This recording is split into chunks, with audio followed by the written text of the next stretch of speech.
Hello, this is Steve Shaw, Secretary of Rules Editor and National Coordinator of Officials, and I'm coming to you again this week from my home office.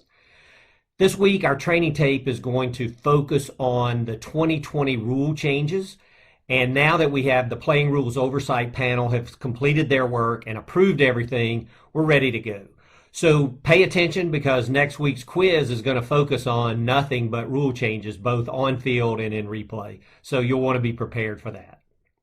Now, I know there's still a lot of questions out there. When's the season going to start? When will scrimmages start? What about physicals? What about testing? When will the CFO site open up? And, they're all good questions, but it's just too early to know for sure those answers yet. But rest assured of this, we're working very closely with the doctors. Our commissioners, our athletic directors, and the NCAA are all working together to put together contingencies to ensure that we do have a football season. So more data to come on that, but everybody's working hard to make sure it's there. So what can we do in the interim? So what we can do is be the absolute best we can be. I know in this new virtual world, we're working to get snaps electronically every week, but we've got to continue to focus on that. And really the things we're learning in this new world are really good, probably things that will transcend this season into future seasons. But here's the bottom line. We need to be ready when called for that first game, for that first scrimmage. So let's work hard to that. So best of luck to all, and let's get on into our training tape. As we work through the rule changes for the 2020 season, we're going to use a PowerPoint, and we'll also intersperse video to help illustrate a few of these new rules. Now, as you know, we have a 2-year rule cycle, and this year is an on year. So not only player health and safety changes can be looked at, but really anything relating to the strategy of the game can be considered.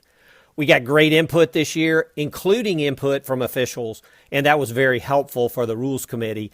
And so the Rules Committee approved all 12 changes that we're going to look at today on February 28th, and the Playing Rules Oversight Panel approved these changes on April 20. So we're locked in and ready to go for the season.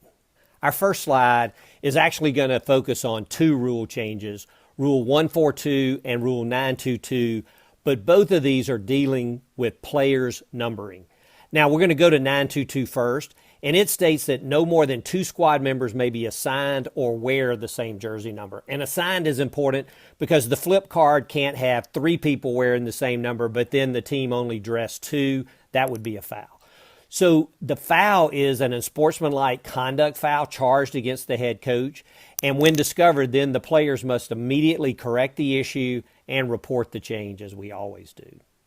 Now, the other part of this, to help alleviate some of the issues there, is Rule 142 that is actually going to allow an additional digit into the numbering sequence. So now 0 through 99 are available numbers, and we think 0 is a single-digit number, very popular with the players, but it still will not allow a number preceded by the digit 0. So 0700 is not legal.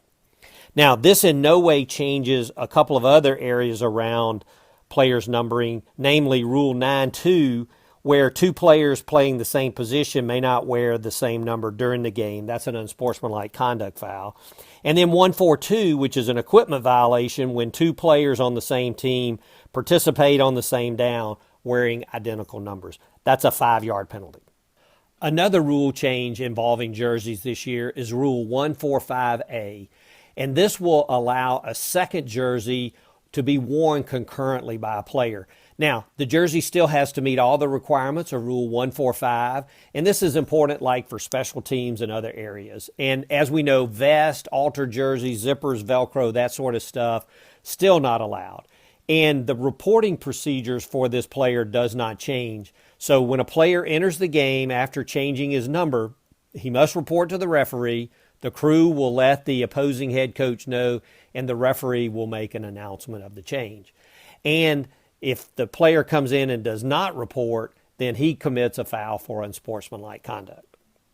As we close out our rule changes on jersey issues for this year, there's been a change in the penalty for jersey violations. So we know that illegal jerseys, in conjunction with Rule 145B, which is proper color, and Rule 145C, proper numbers with contrast, that penalty now has been strengthened. Let's look at two of those. Here, this first one you're going to see, we have obviously an issue with proper color.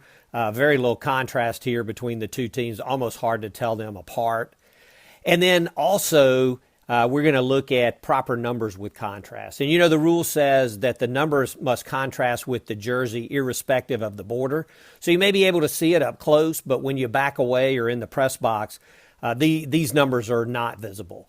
And so now the enforcement for either one of these fouls will contain two components. So the two components will be, number one, on the kickoff at the start of each half. If a team is wearing illegal jerseys, either one of these rules, there'll be a 15-yard penalty for unsportsmanlike conduct. It'll be administered at the succeeding spot following the kickoff.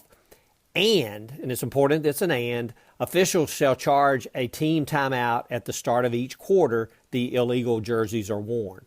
Now, if a team uses all their timeouts, let's say in the first quarter, and they don't have a timeout available, then they would be penalized for delay at the start of the second quarter. But this hopefully will curb some of the issues that we've been facing with jerseys. Now, I want to talk a little bit about the rule change in 2:27:12, where we've actually modified the requirements of a disqualified player and introduced the concept of an ejected player. And so the driver of this was the targeting rule. And so I want to be very clear. There's no change in the targeting rule. 913 and 914 stays exactly like last year. And in fact, we got very, very positive feedback from the change that we made last year around replay, where there is no stands. You have to confirm all aspects of targeting for the player to be disqualified. The change was really focused around targeting fouls and a disqualified player. Coaches were concerned about the walk of shame, if you will. And so now a disqualified player is one that's committed a targeting foul and is declared ineligible for further participation in the game. But now this player does not have to leave the playing enclosure. They can remain in the team area with their team. So every other disqualifying foul from previous years, so fouls like fighting, too unsportsmanlike conducts, flagrant personal fouls, etc., anything before requiring disqualification will be changed to ejection. And when you have an ejection, then the player must leave the playing enclosure, as we've always had before. Under team escort, they've got to be out of the playing enclosure before the next play. And this would also impact fouls. So fighting, for example, they had a carryover. They can warm up with the team, but they would have to be outside of the playing enclosure for the first half. Whereas now a player who's disqualified for targeting would actually be able to warm up with his team, couldn't play in the first half, but could stay in the team area during that first half. As we talk about the changes in the pregame warm-up, there was actually a growing concern, a bad look for our game on incidents that had happened, before the game even started. And the Rules Committee had a strong conversation and really a couple changes that we'll look at to really curtail this activity. So the first is that when any squad member is in the playing enclosure, the head coach or an assistant coach from that team must be present on the field.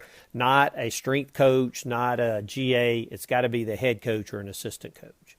And then also, when any squad member is present within the playing enclosure after the officials take jurisdiction, they have to be wearing either their jersey or have a numeral that is readily visible for the officials so they can identify those players. And if they don't have a number, then they've got to immediately leave the playing enclosure. Now, another change is we're going to the L-shaped warm-up configuration, which you're taking a look at, with the 30-yard lines kind of forming the L. This will take effect at 90 minutes before kickoff when the official's jurisdiction takes in. In addition, no later than 40 minutes, so it could be sooner, but no later than 40 minutes prior to kickoff, we'll convert to the 10-yard buffer zone configuration as you see here. So no player can enter the zone between the 45-yard line. So hopefully this will help clean it up. And then, as we mentioned, we'll look at the official's jurisdiction. Now begins at 90 minutes before the scheduled kickoff. It was 60 minutes before. And what we're saying is a minimum of 3 officials will take the field at 90 minutes, and all officials will be on the field at least 40 minutes prior to kickoff. So this rule change, coupled with the changes we talked about in 3-1-1, are really intended to positively impact our pregame warm-up period. Now, we have a change this year in the Team B substitution infraction in Rule 353. And in previous years, this could either be a live ball or a dead ball foul, and now it's going to be treated as a live ball foul. So we know the defense can briefly retain more than 11 players to anticipate the offensive formation, but they cannot have more than 11 players on the field when the ball is snapped. And so now this will be a live ball foul. Now, I want to talk about a couple of interpretations that will be coming. So first is if Team B has more than 11 players in the formation, so let's say they've got 12 out there in the formation, no player trying to exit the field, and the snap is truly imminent, no substitution, the snap's imminent, and then A calls a timeout. Maybe they're having a hard time reading the defense because of the 12.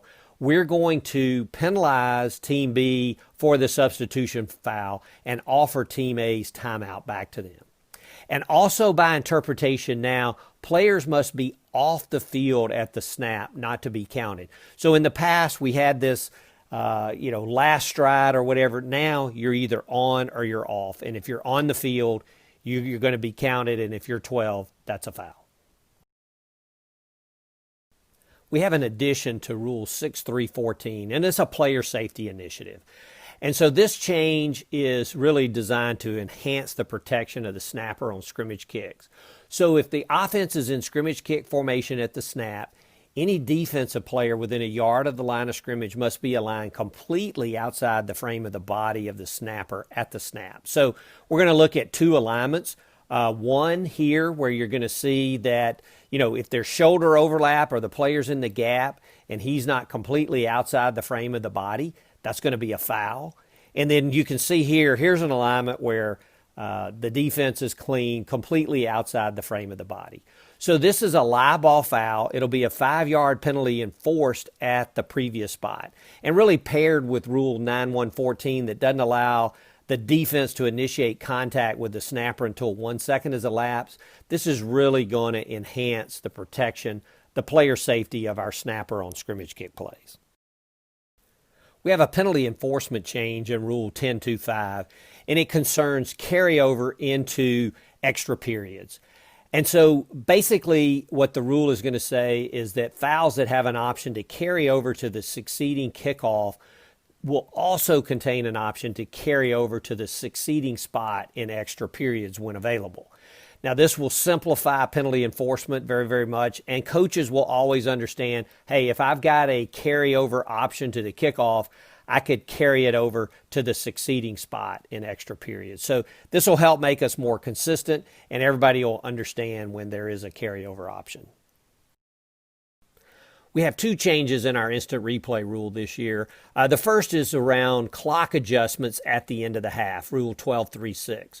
So this rule states that if time expires in a half, so the clock has to go to 0, and the clock will restart on the referee's signal after review, we've got to have at least 3 seconds remaining on the clock when the ball was declared dead to restore time back to the clock. If there's 2 or 1 seconds remaining on the clock, the half is over unless Team A has a timeout remaining. Now, it's very important. This does not impact situations when the clock stopped and will remain stopped until the snap, and such as an incomplete pass, ball carrier out of bounds, a turnover coming back to Team B. In those situations, the clock is going to start on the snap, and we can put 1 second back there. So let's look at an example in a play. So here's a situation late in the half where a team with no timeouts remaining makes the line to gain inbounds. Player is tackled, the clock goes to 0.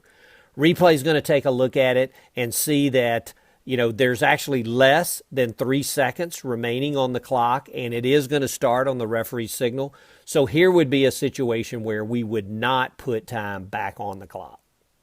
Our last hour change is focused around the review time in Rule 1262. And what this rule is really saying is the expectation is the instant replay official will not exceed 2 minutes to complete a review. We want to keep the game moving.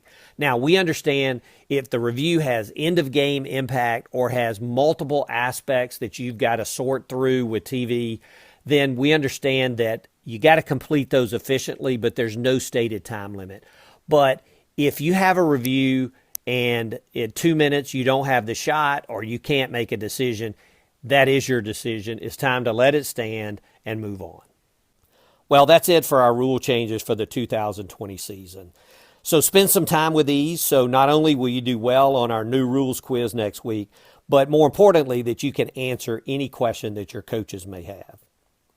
Now, I pray for you and your family that we all stay safe and healthy.